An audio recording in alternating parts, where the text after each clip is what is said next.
Good morning, Will. We are live. Good morning, Rich. How you doing there, brother?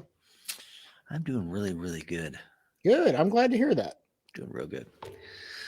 Got a good show this morning, Connecting the Dots. I forgot to give the show a name. I'm going to go back in and edit this content to call it Connecting the Dots.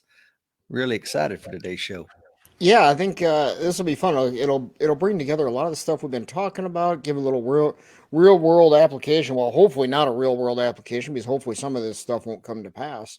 Um, Actually, hopefully all of it doesn't come to pass, but I fear that it's going to. So, better to be aware of these things, and what we'll lay out one way it may come together, and help everybody be more aware of that. Yeah, exactly. Thank you to the 10 folks joining Will and I this morning on Emerging Threats Monday. If you're just joining us, Kathleen is. Thank you, ma'am. Welcome to the show. Let me know if you're a coin member. Will, what's your coin number? 426. 426. And I'm being a bad guy here. I don't have it with me this morning. Well, look what I got with me this morning. Look Bam. at you go. Now, this is one of the new ones. But on the back of the coin, who can tell me what it says? If you're watching this morning, you're a member of the American Warrior Society. Let me know what it is. Of course, my name is Rich Brown, co-host and co-founder of the American Warrior Society and the American Warrior Show. And this is the American Warrior Show's Monday morning edition, which is Emerging Threats Monday with Will Wood. Good morning, Will. Good morning, Rich. Hey, so this morning's show is Connecting the Dots. And what are two self-defense guys talking about connecting the dots, man? What are we doing talking about geopolitics? I don't know. I'm just trying to sound smart. I don't know about you, brother. I mean, rub two brain cells together and maybe see if we can figure some of this stuff out. But realistically, the reason we're talking about this is, self-defense, gun, knife, grappling, stand-up fighting. That stuff's all fun to train. Hopefully never have to use it in the real world. But knowledge, like we've talked about in the past year with inflation, supply chains, microchips, that's stuff that has real world day-to-day consequences in defending your family from the bigger macro things in the world. That's exactly right. Let's discuss our amazing sponsors, Will. Tell us about the Cool Fire Trainer. Yeah, matter of fact, I've got mine here this morning. Oh, look at that. Cleverlycoolfiretrainer.com. So you take your barrel, your recoil, spring assembly out of your gun, put the Cool Fire Trainer in there, charge it up with a little CO2 out of a big old bottle like this, and you get some felt recoil. It's a great way to train.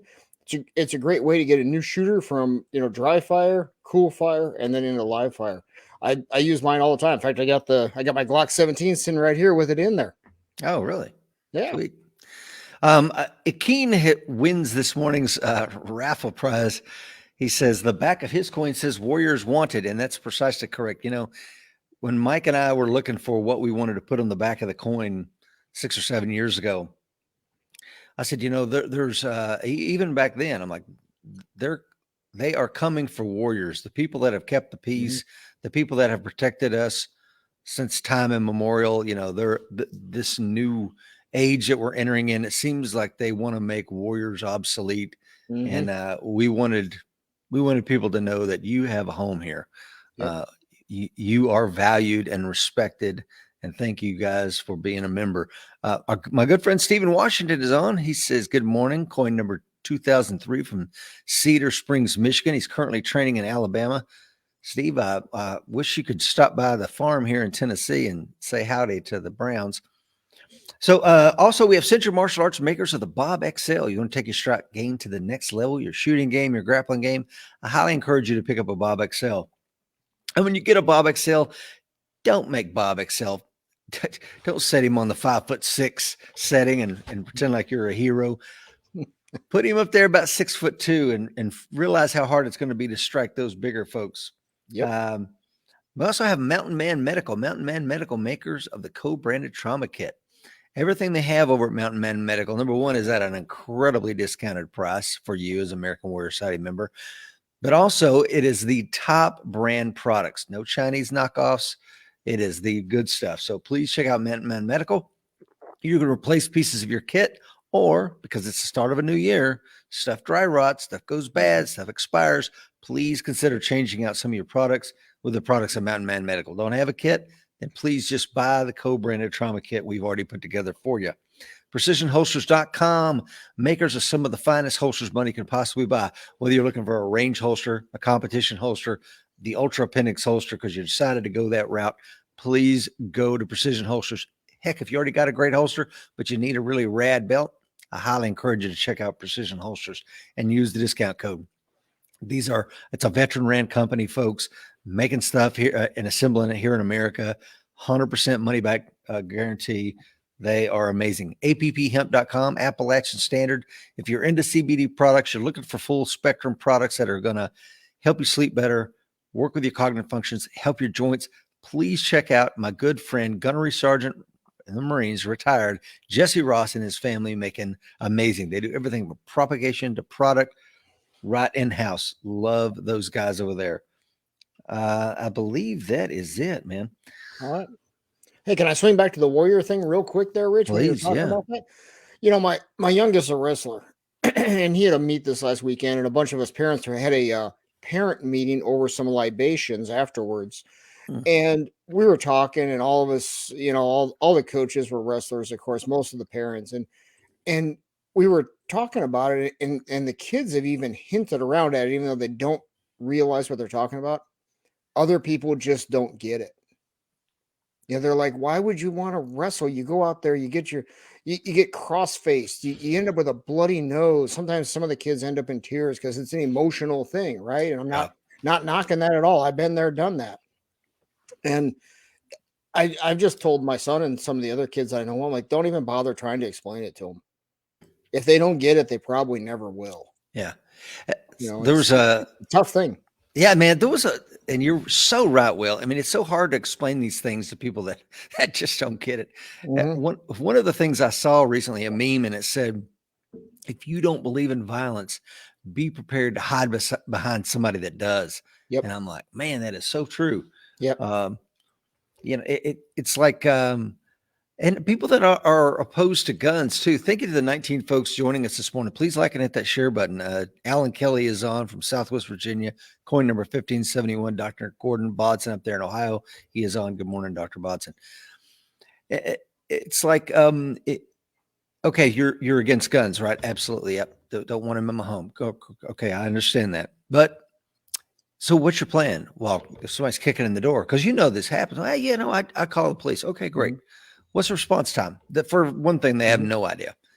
Oh gosh, I'd say a minute. Okay, that's not going to happen.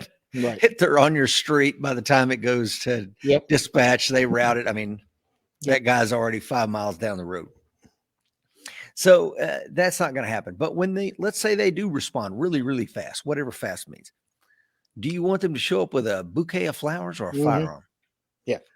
And when the answer becomes, well, I guess a firearm. Okay, great. So you don't have a problem with the firearm. You have a problem with the person wielding the firearm. Exactly. Had the same conversation with somebody at school a number of years back. I think it was after the Sandy Hook incident. Said, so who are you going to call? They're like, the cops. I'm like, well, they're going to bring guns. If guns are their problem, why are you introducing more guns into the situation? Won't that make it worse? And there was a long, awkward silence and a slow nod. And, you know. Yeah, I tell you, it's when I was with the American Red Cross, of course, they're amazing charitable organization, non-governmental organization ran by a lot of really well-intentioned people. And, you know, they knew I was kind of a retired Marine and into this kind of stuff. And this one woman saw me reading a book about the Glock firearms. And she's like, both my sons were killed by Glocks. And I'm like, oh my God, you know, I'm so sorry. So on a break, we were chatting, and she's a victims advocate and, has spoken it. And I'm like, when you peel back the onion, they were killed by other gang members because they were gang members in Chicago. Yeah. And it's like, guys, it's not the gun's fault. It's what your sons were wrapped up in. And well, if we're going to do that, then there's all kinds of things we should outlaw, like automobiles, alcohol, drugs. How about rocks? Can we outlaw them? because humans Well, have been killing people with rocks for a long time. yeah, that's true. Well, you're onto something there. I mean, I guess we need to start writing some emails. Yeah. Or we could do the silly stuff that the UK is doing, the kitchen cutlery and stuff. Like, come on, man. Yeah. Don't give them any ideas, Rich. Okay, well, so this is your show, my friend. You got a Yeah. really good one for us. Where do you want to start? Well, first, just a little background. This is going to touch on a lot of the things we've talked about. Um, we're going to go back over inflation, monetary expansion, microchip production is going to play into this one, supply chains, and we're going to tie it all into Russia and China and current events here. So let's start with Russia and Ukraine. Rich, you covered this one very well last week about how Russia wants Ukraine as a buffer against NATO countries and to make sure Ukraine doesn't join NATO, as they've already made very clear they don't want to have happen. As I was researching this, I came across the standard stuff we hear about with Russia and Europe with the natural gas flow, which Putin has already made perfectly clear that if NATO countries in Europe back up Ukraine, he's going to cut off the natural gas flow, which, of course, this time of year is a pretty big deal for them. They've been, their prime ministers, presidents have been jetting all over the world trying to secure natural gas sources. And President Biden has said that we will surge natural gas to Europe to make up for that shortfall. So there's your first connecting the dot right there. If we surge natural gas to Europe from the United States, what's that going to do to your utility bill if you're on natural gas? Or if you're like me on propane, which I bit the bullet, we talked about it last week. I bit the bullet and filled the big tank last week and probably for a fact, I cost myself a few $100s compared to normal strategy with that. But the idea was to make sure I don't end up paying double that number in a few months when it runs dry. Yeah, when I don't know if this is the case where you are, but here in when I was on propane, there was a gas day, and you could go and pay, put $1,000 on gas when it was at the bottom before it surged during the wintertime, and we always did that. You had to go wait in line, but yeah, I mean, yeah, I don't have that opportunity here, but here's one for you for anybody who's on LP. Trading, if you do a search in your search bar, tradingeconomics.com, and then leave a space and type in the word propane, hit enter, and then your search engine only searches that website, tradingeconomics.com, for the word propane. And the first link that should come up after the ads is their propane, wholesale propane page, futures page. And I get a daily email off of an alert saying what the propane futures are doing that day. So it allows me to kind of track it a little bit. It's kind of fun. So a little 2-line email, not a big deal, but it helps you keep track of that. One final thing, because you're referring back to the show we did last week, and if you haven't watched that about the Ukrainian crisis, please do so. And Mike put it out as a standalone podcast if you want to consume the content that way. But one of the things that we talked about was the potentiality for false flag operations, because, of course, Putin has done that before back in 1999 with the apartment bombings on his own people. So there's a potentiality for it. And then about 3-4 days later, after you and I mentioned it, then the U.S. State Department started saying that they had some credible evidence that he was setting up a stage for one. And I'm like, well, there you go. Yep. You heard it here first, folks. Well, you know how it is, brother. And it goes for, I know I've spoken with a number of these people that are leaving comments right now. We all study history, and it may not repeat, but it sure does rhyme. And there's only so many ways Putin knows how to start a war. And one of them is false flag attacks. Yeah. So let's connect some dots today, brother. Yeah. So we got the natural gas thing. We know about that, and everybody's talking about that. But as I was doing some more research, there's a little more to Ukraine than just that. It has some of the most fertile soil on the planet. Chernezem is how it's pronounced. I practiced that most of the day yesterday. This is very rich black soil, like we think of like Iowa, good corn soil, just good black dirt, right? Some of the most fertile soil in the world. Now the depth of that soil can run from a few centimeters to where I grew up at in Iowa. It can run fairly deep. The deepest in the world, though, is Ukraine. It's about 1.5 meters thick. It is thick stuff. Wow. And they can, if they really want to be short-sighted, they can just sell that off. People will buy that from all over the world. Incredibly fertile soil. They produce a lot of crops there. And so now Ukraine is the third largest exporter of grain to Europe. Wow. It's the United States, then Brazil, Ukraine, and then China. Now, we already know China and Russia are in cahoots, so you might as well just call that Russia because they're going to work in concert. Obviously, Brazil, I don't think they're going to be a big player. I mean, it's Brazil. They're not going to have the infrastructure to move a lot of grain there. They do right now, obviously, but I don't know if they have the ability to surge more grain to Europe. But if Putin gets control of the third largest source of grain going to Europe, he's going to pull that power lever too. So now they can be cold and hungry. Yeah. Oh my God. So then what's that, again, going back to our connecting the dots, what's that do to grain prices around the world? What's that do to our grocery bill? You're going to go up. And It's again, gonna people go up. think, well, Rich, I don't eat a lot of corn. I don't know. We got a Mm, couple of cans in the, brother, Yeah. look at anything in your anything. I've got Corn is in everything. I got a family member who is fructose intolerant. It really Oof. bothers her. And when this was discovered, for family meals, I want to be cognizant of this to, make sure she doesn't end up with a bad tummy.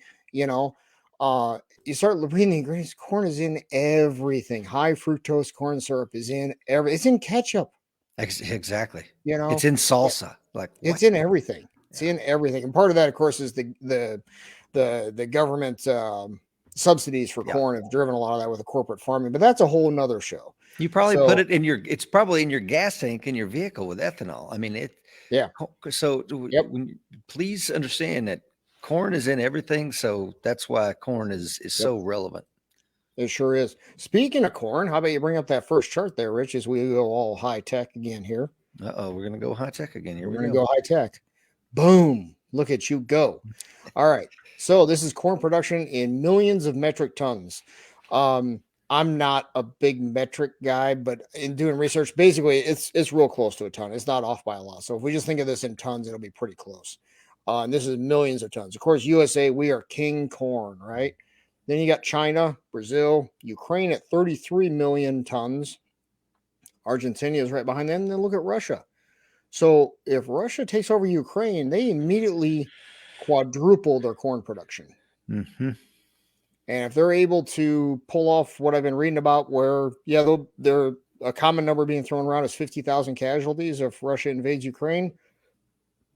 That's a terrible thing, of course, but they probably aren't going to take a lot of farm fields out. So, yeah, and so I mean, when I look at these casualty figures, I chuckle because the X factor, the miscalculation factor, we screwed up factor is not calculated in there anywhere. And if you watch that show that I recommended, Threads, you will see how the premise of the show, what leads to nuclear conflict, is just a small miscalculation, and it doesn't take much, folks. So please understand, it could be 50,000 troops and a few pennies at the pump. I'm like, okay, and you could be right, or it could be the worst we can imagine. And again, I'm going to go back to what we talked about at the beginning. Why are self-defense guys showing me slides about metric tons of corn production? Because your family has to eat, folks. We're 9 missed meals away from Armageddon, and you having to scavenge for your family to eat. And then you're going to use a different skill set, which we don't want to use. We don't want to use. Yep. So if you want to go on to the next one there, Rich. Sure. We're going to talk about wheat now. All right. Wheat, of course, China is the king of wheat, followed by USA at about half of that. Russia, 52 million tons a year, and Ukraine at 26 million tons a year. So, and not as much as corn, but Russia would immediately increase their wheat production by about 50%. Wow. So that gives them some big levers of power to wield against Europe. And, you brought up how we don't know where this stuff's going to go, Rich. Remember when, who was it that Russia took? Started with the C, Crimea. Yeah. And there was a cyber attack leading up to that, and it was meant to just to be, I believe, the utilities in Crimea. Well, it wound up spreading across Europe and cost billions of dollars. Yeah, we talked about that, and of course, everybody chuckled about the fact that it affected Oreo production here in America. But remember, all that Russia was trying to target was just exploiting a vulnerability in a Ukrainian accounting software. That's it. One little vulnerability inside of Ukrainian accounting software. They thought it was going to be a localized attack, and it quickly spread, as you said, all around Europe and even Yep. here in North America. So. Yep. Again, I talk about miscalculations. That could be a miscalculation. Oh my God, we didn't mean to shut down the American electrical power grid and cause a cyber Pearl Harbor. All we were trying to do was whatever, fill in the blank. Right. So it just goes to show, even the people sending the attack out, sending that cyber attack out, they think they know where it's going to end up at. Yeah. But nobody really knows for sure. So, so now we can segue a little bit into China here. The Chinese, they're playing three-dimensional chess out there, and they don't do anything without a good reason. Mm-hmm. So let's bring up that third chart, Rich. There's something they're doing, and nobody knows why. They're not talking about it, and so by the middle of 2022, China will have about 70% of the world's corn stocks. About 60% of the rice in the world will be in China, 50% of the wheat, and about 30% of the soybeans. Mm. And you'll notice every one of those lines, it wavers around a little bit, but the only one going down at all is rice. Now, of course, they can access that more easily over there, so that may play into it. I don't know for sure, of course. But there's a reason they're stockpiling a bunch of food. Yeah. So now I've got some other theories on that as well. We'll get into down the road. Along with the food thing, back in 2013, the Shanhui group. Sorry, guys, I'm a Midwest guy. I can't pronounce some of this stuff. The Shanhui group purchased Smithfield Foods. Smithfield Foods processes about a fourth of the hogs in the United States of America. Wow. And pork is a major delicacy in China. That's their thick cut steak to us, so to speak. So we'll see where it goes, but we've given over a significant amount of our farmland, pork production and processing capability to the Chinese, and now they're stockpiling these grains that Rich has up there. So none of those to me is a good trend. So this would be a good time to be, grab a little extra when you go to grab a little bit extra when you run down to your big box store. I know I am. Yeah, Chad says Chinese, Russians, whatever. We're more concerned with the latest news about the Kardashians. I'll wait till Don Lemon tells me what to worry about. Well, Chad brings up a valid point, because the next thing in connecting the dots is the Kardashians. I was going to talk about what one of them was wearing. Whatever. I don't know who the heck they are. I mean, I could insert a couple of really off-color comments here, but I'll shut up. Probably not. Probably not a good idea. Yeah. They'd be funny though. So this is where I want to kind of bounce stuff off of here, Rich. I mean, we don't know what's going to happen here. I want to make that clear. Right? We're just a couple of guys spitballing stuff here, saying what ifs. But on a bigger thing here, I don't think anything's going to happen until after the Olympics are over, because Xi Jinping wants to keep the good face up there during the Olympics, when the world is watching the Olympics. And because he and Putin are so tight, I don't think Putin's going to do anything until after the Olympics either. That's my own guess. What you agree with that? When did the Olympics end? February 20th. So not quite 2 weeks from today. Okay. That could be possible, but the ground freezes hard in February. And again, if everybody says he won't go, then that's yeah. And is he going to wait till people get built up, and then roll in? I don't know. Or maybe he doesn't. Maybe he accepts whatever demands that they're making. I mean, concessions that they're going to make to his demands. Basically, it's a Ukrainian hostage situation. He's Sure. holding the country of Ukraine hostage at the moment, Mhm. if you want to look at it that way. Yep. And it could be, I mean, I'm sure some of you guys saw it, when Putin was in the stands during the opening ceremonies of the Olympics and he fell asleep when the Ukrainian team entered, it's just, I mean, it's gamesmanship, but it was just, I chuckled at that a little bit. But going back to the timeline thing, he may even do it right at the very end of the Olympics to try and, the world's attention is on that. He does something, maybe that's when the false flag starts, because that's not going to be that's going to take a day or 2 or 3 to develop. And the other thing I was thinking about there was my kind of out there scenario is the Chinese could hold some athletes based on their zero COVID policy. They need to quarantine before they can leave. So this could all mesh together. Putin does something, attention goes over there. Xi Jinping then holds some American athletes, to create more of a diplomatic situation between China and the United States on top of the Russia-United States, just overwhelm the State Department with a lot of work. Yeah, and look back to Munich, 1972, the kidnapping of the Israeli wrestling athletes. What a phenomenal movie that is too. If you haven't watched Munich, please do so. It's an amazing movie, and the Israeli response to that as well. Tony says he's worried about what LeBron James has to say about it. Of course, I will admit my research is lacking. I forgot to reach out to LeBron. I'm sorry. Guile says he thinks its problem right now is that the Lakers suck. I don't think they can focus right now. Alan says, yeah, Putin also has a couple active bases in Libya along the Mediterranean Sea, just like China built bases in the China Sea to have some leverage controlling their footprint globally and diplomatic consequences. Yeah, well said. Yep, absolutely. So, could this, I think we'll know when stuff's starting.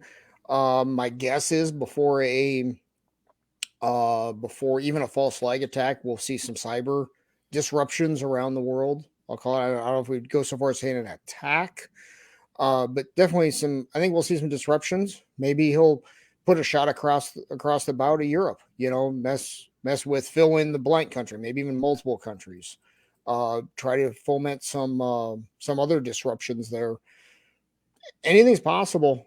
And, he's got a pattern in the past with false flag attacks and cyber attacks. So he may even up it into something else that we're not even going to think about till afterwards and go, oh, why didn't we think of that? Yeah, exactly. So, but the deniability of cyber attacks is so great, and false flag attacks the same thing. By the time you sifted through the wreckage and figured out, okay, this is a FSB hit. Yeah, you're 2 months down the road, and he can deny it the entire time. Yep. So now I got kind of an out there scenario too, Rich. You want to hear that one? Let's do it, man. I love out there. Now I have to get properly dressed for this one. Okay. I did arts and crafts yesterday. Okay. And I am not a crafty guy here. Okay. It's the first on emerging threats. Oh, yeah. Look at that. And now you'll notice this is a warrior tinfoil hat. He said it has little Viking spikes on the side here. Okay. I love it. So this way they can't get the mind rays into me while I'm telling you the truth of what's going to happen. All right. This is awesome. If you're listening to this on a podcast, Will has just put on a real tinfoil hat, folks. Yes, this is the Monday hat. I've got one for each day of the week, actually. Dr. Fuller's is crafty. I didn't know you were that crafty, to be honest with you. I've been working on it, man. I'm trying to up my game here. Okay. All right. So we know the problems we have with inflation. This comes back to where we talked about earlier. We're going to get into monetary policy with this stuff. And this is where I think I appreciate your faith in me there, Bob. Bob says, I never wanted to believe in you more, Will. All right. So, we've talked about the false flag attacks. We've talked about the timing with the ending of the Olympics. We've talked about all that stuff. But in the end, as we saw with 9/11, Rich, 9/11, I mean, and I'm not diminishing this at all. Okay, guys, please don't anybody take this the wrong way. 3,000 dead people on 9/11 was a big deal. And launched us into the global war on terror. Yep. But the real hit there was economics. So if they can pull a lever of power on the other side of the world to cause something to happen that affects our economy, it affects our ability to project power. It will create discord within the country, which makes it harder to push power across the world. So we've got inflation here, and we're backed into a corner, just like we talked about with all those inflation talks, right, Rich? Mm-hmm. So let's kind of noodle this out a little bit. So let's say Russia goes into Ukraine and they pull that natural gas lever against Europe. So now the whole world has to surge natural gas to Europe, right? Yep. One of the biggest inputs into our CPI numbers is energy. Energy just went up. So that drives the inflation numbers up, right? Yep. How do we get rid of inflation, Rich? What's the Fed do? They raise interest rates. Yeah. What's that do to our economy? Slows our economy, right? Yep. Velocity of money starts slowing down. What happens with the tax base then? It goes down. Yep. What happens? And then as the tax base goes down, if the government needs money for, and I say there's huge air quotes for those of you who can't see us, a good war, right? Mm-hmm. What do they have to do? They got to print money. What's that going to do? Cause more inflation. Yeah. And around we go. Exactly. Now, same thing can happen with China and Taiwan. This is the microchip angle from that show you did way back when, Rich, on microchips. Mm-hmm. Ford is reducing production in 8 plants today, this morning. What's that going to do to car prices? They're going to continue to go up. Continue to go up. Used car prices are going to continue to go way up. Okay. So what's that going to do to inflation? If memory serves, used car prices are about 10% of the CPI number, somewhere in there. If I'm wrong on that, somebody correct me. That's pulling way out of the memory banks. Okay. So we get in that same vicious cycle. So, and used car prices, aren't they up like 30 or 40%? I mean, something they are. Yeah. Crazy. Yeah, I'm loosely in the market for a truck. Mm-hmm. Holy cow. They've come down a little bit the last few months. But with Ford shutting down because of lack of microchips, or shutting down these 8 plants, I shouldn't say shutting down these 8 plants, reducing production in those 8 plants, that's not going to help. No. So we're going to start seeing that. And they're shutting down F-150 lines, guys. Most popular truck in America, because more people like to push that truck than any other truck made. Including me. I love my F-150. Sorry, I'm a Chevy guy. Guy. So hey, I grew up in the 70s when Ford meant fix or repair daily. So did I. We were a Chevy family, but then I bought my first Ford and never went back. Yep. Found on the roadside dead. Something about a Dodge I won't mention. So the Chinese can pull this angle too. Now they can start it off with the okay, now I lost Bob. Bob must be a Ford guy. He says I'm dead to him. So oh man, from a hero to a zero, just like that. And I want to get into this real quick because okay. Jeff, my brother Jeff says with the price of aluminum going up, that hat must have cost $500 to make. Well, I don't like to brag. So yeah, I had to cash in a few gold coins for this. Hey, let's get to Robert's point here. Robert says, of course, we could have supplied gas to Europe and kept prices low if Brandon hadn't crippled energy production here. Boom. There you go. Yeah. And that's where, you can see a confluence of policies come together into a perfect storm, right? We are the United States of America. We are the Saudi Arabia of natural gas. I'm always amazed that we don't power our country on natural gas. Yeah, but we don't have a convenient pipeline running under the Baltic Sea, 760-mile pipeline running. I mean, to get natural gas to Europe, what's that going to do? I mean, yeah, well, I mean, that's and how much can we really surge over there? The answer is I don't know. I wasn't really able to cipher that out. Yeah, me either. I mean, it's going to take LNG tankers, which are just, those things are, they're slow. It's going to take a long time to get over there. You got to have the ability to liquefy it, get it super cold, keep it super cold, offload it. Yeah. There's a lot of logistics there. Yeah. So, so now used car prices go up. We get in that same vicious cycle. Prices are going up. Got to increase interest rates to get rid of inflation. And, it starts us right down that same vicious cycle of damaging the economy. And now that we just surpassed $30 trillion in national debt, it's getting real. And, hey, pretty soon, Will, we're talking about real money. Let's be honest here. Pretty soon. Yeah, we're not there yet. We're not 30 trillion. We're not not there. Yeah, no, that's nothing.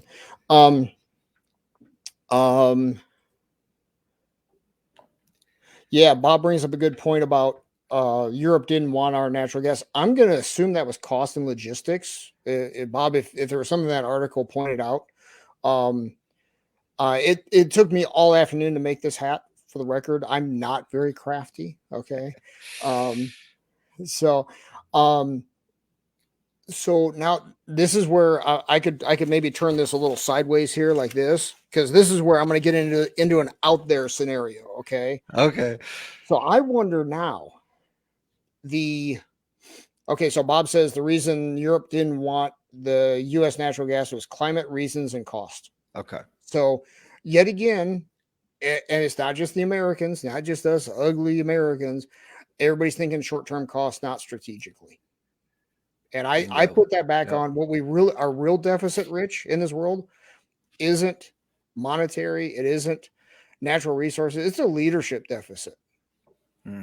Because a leader would stand up there and say, this is why we're doing this. There's a larger strategic reason. Yes, your utility bill is going to go up X%, but here's how it's going to benefit your children and your grandchildren. You want to write the check? Because somebody stands up and does that. I don't care if they're team red or team blue. I can get behind that person. Even if I disagree with them, I can respect it. Yeah. So, but go back to the debt ceiling too. Same thing here. We're just going to keep raising it. I mean, Trump caved and let him raise it, and I'm sure President Biden, I almost said Brandon. I want to be respectful on the show. President Biden, I'm sure will let them raise it to whatever they want it to be, and eventually, the dollar is absolutely worthless. And I don't think I told you this, man. I bought 3 denarius, Roman denarius coins the other day. I was talking to Dr. Fuller about this, and I bought one from like, I don't know, 90 AD all the way up to like 300 and something AD. So you can see the silver content go from 90% down to nothing. It's just a piece of tin. And that's when that was one of the main reasons, if not the main reason, is the debasement of the Roman coins. And we're seeing it here with the US dollar. So, And one major difference going back in history, when Reagan did all the deficit spending to break the Soviet Union, our national debt was measured in tens of billions of dollars, maybe $100 billion at the most. I don't know the exact numbers from back then. So it's crazy. We've spent years running up that credit card, and those chickens are coming home to roost. Our options are becoming more and more limited. Yeah. Dr. Fuller says, remember when the U.S. national debt was a whopping $10.6 trillion on day one of the Obama presidency? Yeah. Good times. Yeah, no doubt. We still had a chance to pay it off back then. Now there's just no way. It's not going to happen. But there is a way to pay it off, Rich. Ooh, tell me more. Ooh, let's print some money. Let's print a lot of money. Okay. And so, but they need a reason to print that much money. Maybe a righteous war. Big air quotes. Maybe a bunch of oppressed people in Taiwan, Ukraine, threat to NATO European countries, and we have to do it, right? Yeah, but we used to pay off our debts after the war was over. I mean, look at the national debt we incurred for World War II, and then you saw it paid off over time. We don't do that anymore because deficits don't matter, is what I've been told. Well, and the context of that, I think that was Dick Cheney that said deficits don't matter. And the context that I believe he was talking about that in, agree or disagree, was the payments on the deficits don't matter with interest rates as low as they were at the time. And that now I agree with you, deficits matter, but he was speaking in a specific context. I still think he's wrong, but that was he was saying we can go ahead and do that, and it won't matter to the annual budget for the government. Yeah, So my good. Chad asked the question, Will, he says, side question, what's a recommended book on the fall of the Roman Empire? Been meaning to research that. Of course, I think Libby is the big one there, but it's multi-volume. The easiest way to consume this, Chad, if you're into this sort of thing, is there's a really good podcast on the fall of the Roman Empire, done by a couple of PhDs, and I found that really good. And there's also another book I read, To Rule Mankind and Make the World Obey, which talks about the rise and fall of the Roman Empire. There's just a couple, but one quick thing, Will, and then I'll turn it back over. Yeah, Just as a saving grace will be the $1 trillion coin. Have you heard about the $1 trillion coin that they're putting together? I that is everything I know about it. I just heard that they were talking about that. Yeah, that was a realm of crazy people a couple years ago when this idea was floated about making a $1 trillion platinum coin, and then you present it over here, and then that they reset that books, lower it. But it's just a shell game. But now it's being talked about in serious circles, which absolutely is bananas to me.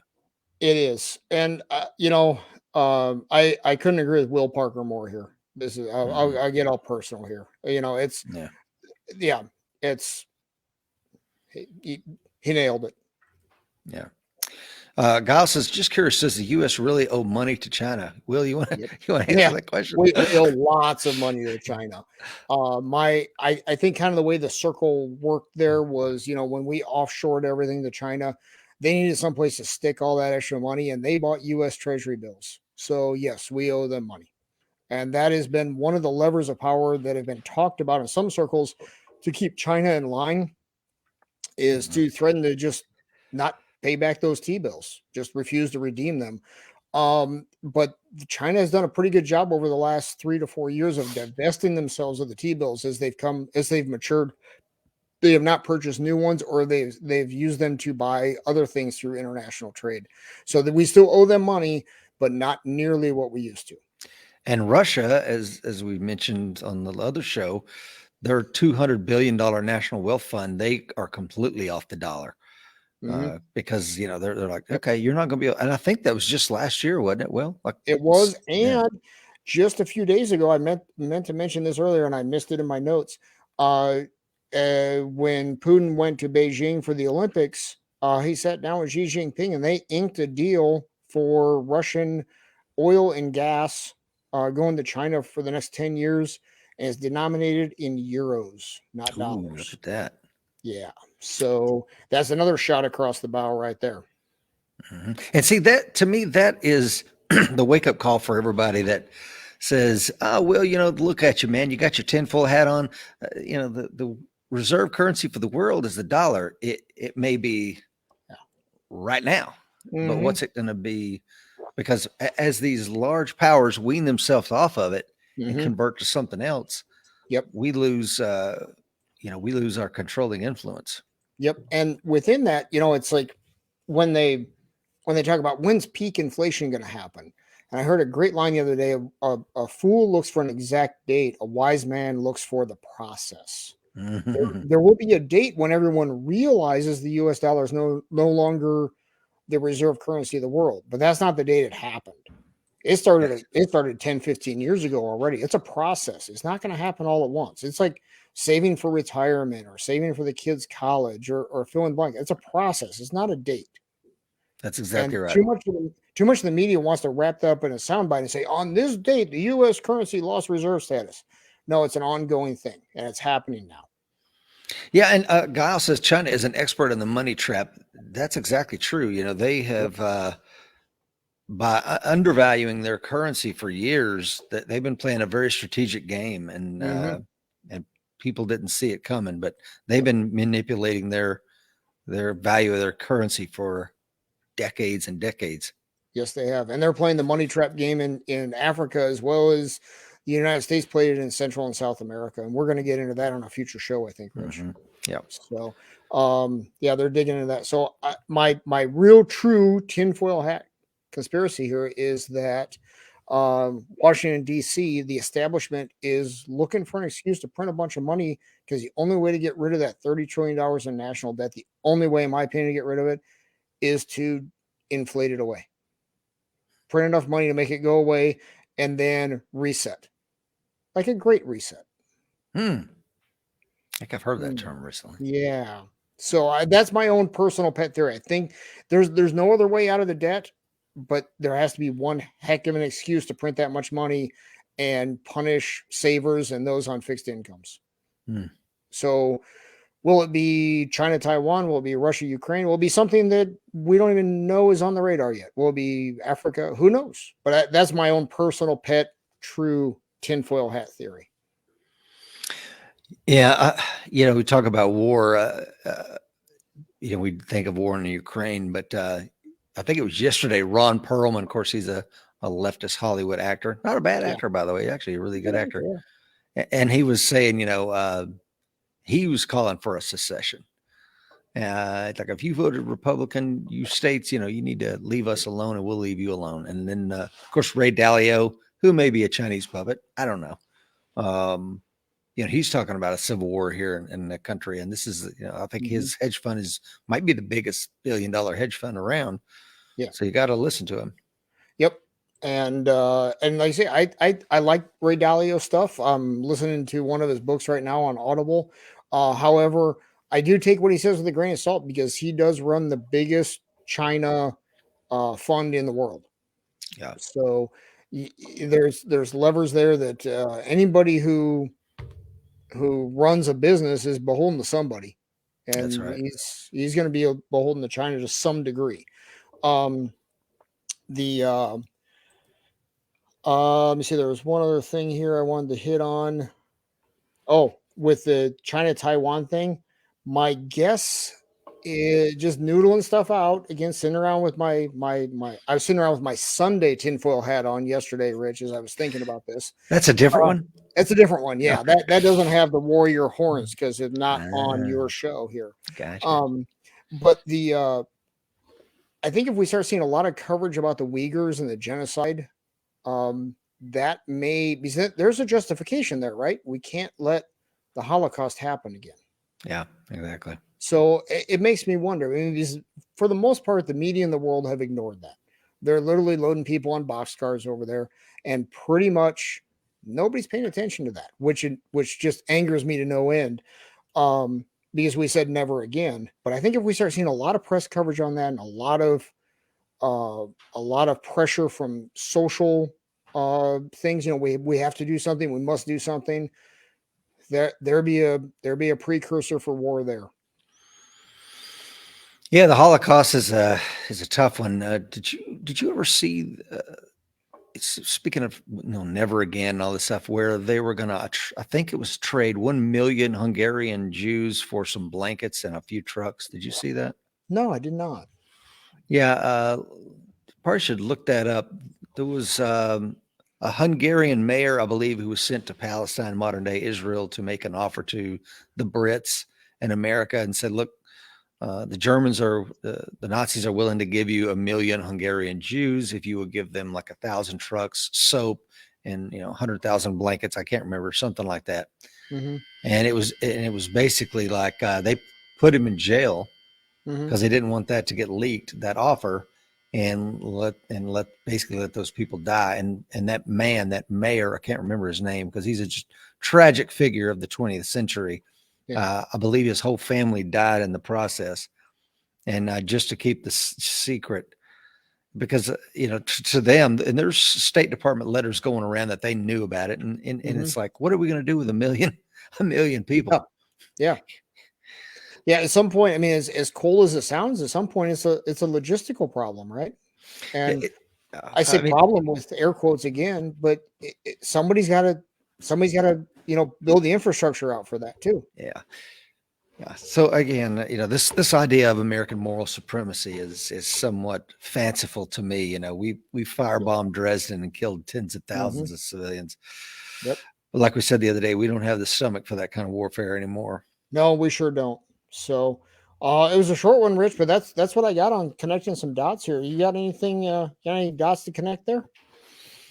No, I mean, I think we just need to keep our eye on it and watch out for miscalculations. I have zero trust and faith in the current government, and Mhm. I'll worry about it. And I'll tell you another thing you might want to keep your eye on is recruiting right now is as worse as it's ever been. Maybe Really? even worse than it was in 2005 when the Marine Corps was missing its recruiting mission. I remember being on recruiting duty in 2005, and the New York Times front page article was the Marine Corps misses its mission. And right now, the other branches of service other than the Marine Corps are paying $50,000 to get people to enlist. Wow. And there's a whole lot of factors that play into why recruiting is. It's one of those things. Mhm. It's not just COVID. It's not just the economy. It's not just the Great Resignation.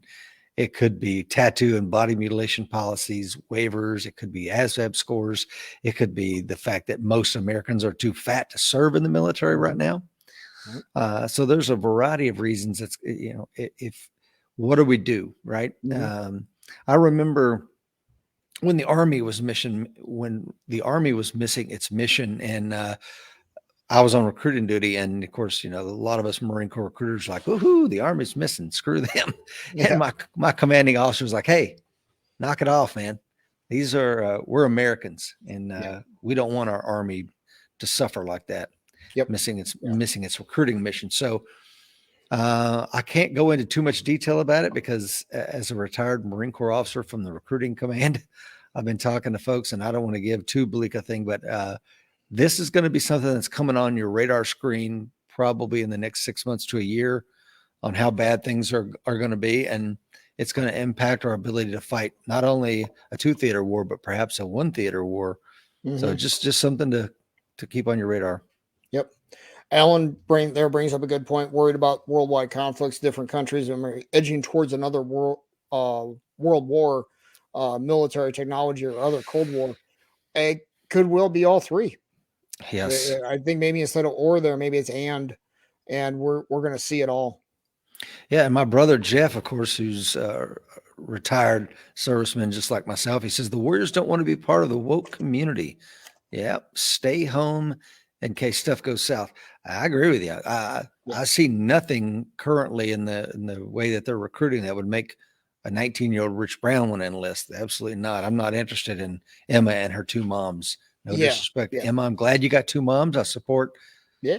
gay rights, but I don't need that crap shoved in my face. I want to go serve my country, and I'm not Yeah. interested in you and your two moms. I could care Well, that's not less. the purpose of the organization, right? No, it's not. It's to defend the country and project power for the best interest of the United States, not have a social experiment. Yeah. Dr. Bodson says there is no war to drive recruiting now. Most of the people in the recruiting class have never seen war and can't imagine fighting one. And Yep. that's the thing as the global war on terror fades into memory, and a lot of those people that served and fought there and died there are moving out.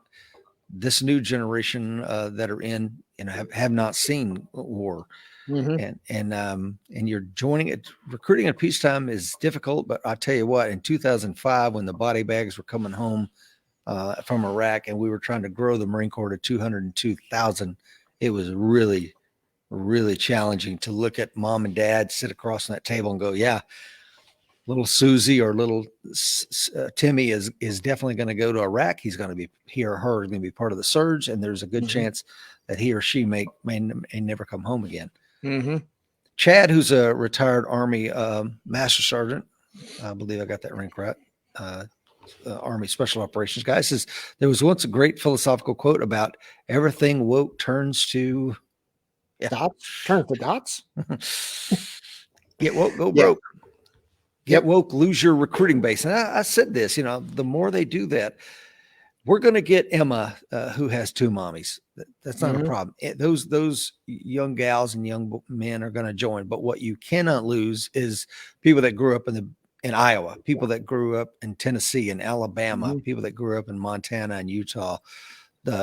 You have to have those people, and if you're not speaking to them when you talk about Emma and her two moms, I'm just Yep. sorry, you're not. Well, and it reminded me of a story I just saw, and I'm 99.9% sure it was the Marine Corps is running schools now, teaching the young warriors to live off the land. They're going out. If I find it, I'll throw it up on the coin members page. But it was very specifically living off the land, not getting resupplied. Hmm. And so the kid from fill in the blank large city is going to have a real struggle with that. Yeah. The kid from Iowa or Tennessee, they've been doing it. They know how to hunt. They know how to fish. They may not know what to hunt or fish for in fill in the blank tropical or African place, but they can be taught that part. Yeah. Yeah, that's a great point. And what's interesting about that, Will, there's a great book that we had to read before when I became an officer and went off to the basic school. One of the required reading books was a book called The Soldier's Load and the Mobility of a Nation.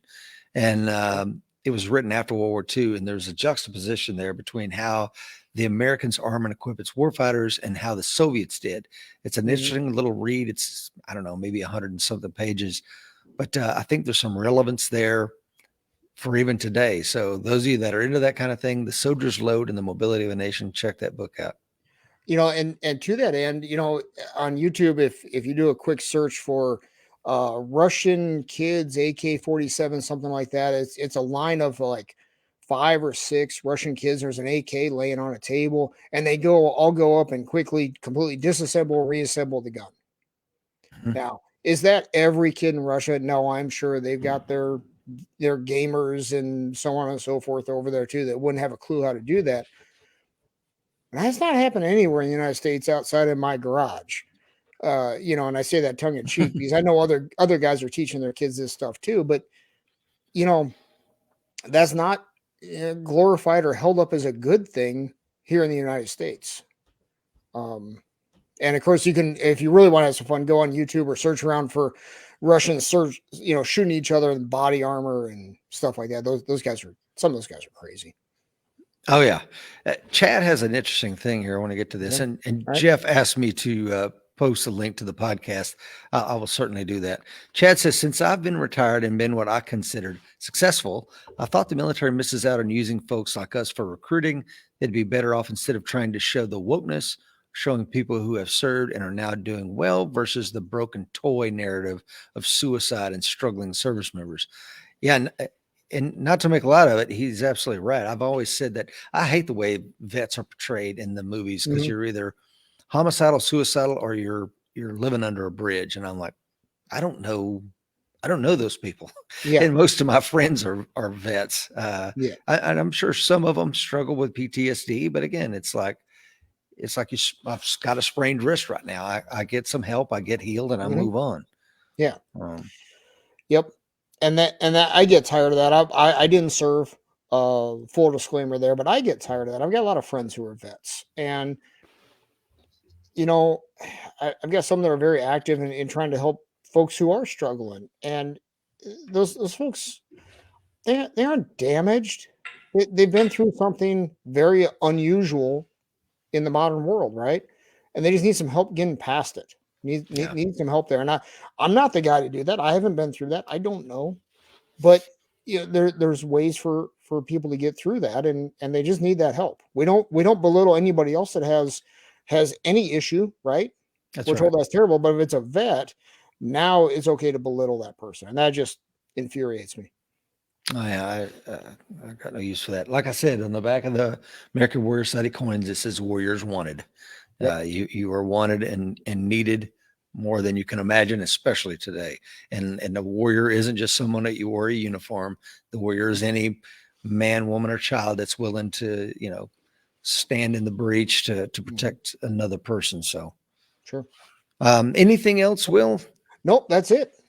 That's all I got. Just keep watching those dots out there, guys, and whatever crazy scenario you can come up with in your mind, how they might connect. It's like Sherlock Holmes says, no matter how improbable something is, if it's not impossible, it's possible. That's exactly right. So remember, folks, the fight is coming.